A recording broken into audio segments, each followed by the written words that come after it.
आप इस बात को समझते हैं कि किसी दीवार के पीछे नंगी आंखों से देखा नहीं जा सकता, लेकिन जब पूरे विश्व को देखना है तो आंखों को बंद करनी होगी और मन की आंखों से देखने की जरूरत पड़ेगी। तो साहब ने सब कुछ देखने के लिए अपनी आंखें बंद की हैं, और मानसिक जो ऊर्जा होती है वो सबसे ज्यादा बलशाली होती है, आपको पता ही है। हमको और आपको निरंतर मिलती रहे, साहब दीदी के आशीर्वाद से हम और आप आगे बढ़ते रहे हैं। इसमें कहीं अगर कोई दिक्कत है तो आप मुख्यालय फोन करें, मुख्यालय से बात करिए और चीजों को ठीक कर लीजिए। ऐसे महादेव के काम से बढ़िया तो कोई दुनिया में काम ही नहीं है। विशेष अपने भाई साहब से सुना ही, उसको पालन करने की आवश्यकता है, उसको उसके ऊपर अमल करने की जरूरत है, ताकि चीजें और स्थिति सामान्य हो जाए और दुगनी चौगुनी गति से हम और आप साहब दीदी के संकल्प को पूरा कर सके। आप सबों के चरणों में मेरा प्रणाम। मेरे गुरु शिव और मेरे साहब दीदी को मेरा प्रणाम है।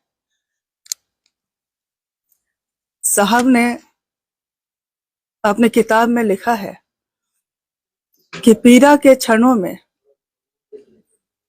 उनकी स्वानुभूति थी। ये वो लिखते हैं कि मेरी स्वानुभूति है कि पीड़ा के क्षणों में शिव की दया, मेरे गुरु की दया त्वरित हो जाती है, तेज हो जाती है।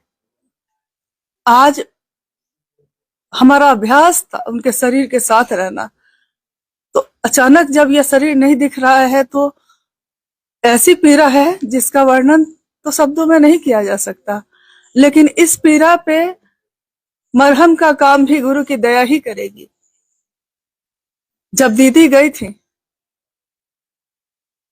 तो मन में कहीं ये संबल था कि साहब हैं, और साहब में हम लोग साहब दीदी दोनों को देखते थे।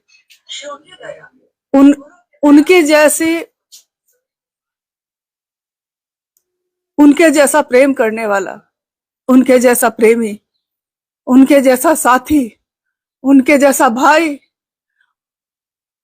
इस दुनिया में शायद किसी को कभी मिला नहीं होगा और मिलेगा भी नहीं। तो हम उन लम्हों को तो कभी भूल नहीं पाएंगे। लेकिन जो मेरे साहब ने कहा है, जो आपके साहब ने कहा है आपको,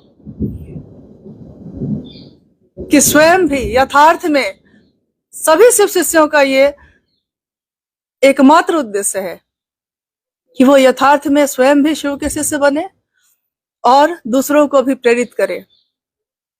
हम साहब की इस जगह पे बैठकर अपने साहब दीदी को याद करके, अपने गुरु से दया मांग के, हम सभी शिव शिष्य ये शपथ लेते हैं कि इस जीवन में जितनी भी सांसें हैं ये गुरु पे समर्पित होगा, मेरे साहब दीदी के लिए होगा। हम उनके प्रेम को भुला नहीं सकेंगे, भुलाने की जरूरत भी नहीं है। उन्होंने कहा था, हम लोगों के बीच ये कहा था कि जब मैं शरीर में नहीं रहूंगा तब मैं और ज्यादा सबके साथ रहूंगा। मैं उन सभी लोगों के पास जाऊंगा जिन्होंने मुझको बुलाया है, जो मुझसे मिलना चाहते थे, और हर पल हम उनकी उपस्थिति महसूस कर रहे हैं। हर जगह लगता है जैसे वो साथ में हैं। सांसों पे नमः शिवाय का जब अपने आप चलता रहता है, जैसा हम लोग उनके रहने पे महसूस करते थे। हम लोग बात भी करते थे आपस में, साहब के पास बैठने पे नमः शिवाय खुद ही स्वतः होने लगता है। दोनों सांसों पे एक तरह से होता है, और आज भी वैसा ही हो रहा है, बस वो दिखते नहीं है। तो वो तो बार बार बोलते रहे, हम ही समझ नहीं सके। वो बार बार ये बोलते रहे कि मैं मन से ही मिलूंगा। शिव भी तो मन से ही मिलते हैं, दीदी से भी तो मन से ही मिले हम लोग, साहब से भी मन से ही मिलेंगे, और हम सभी शिव शिष्यों को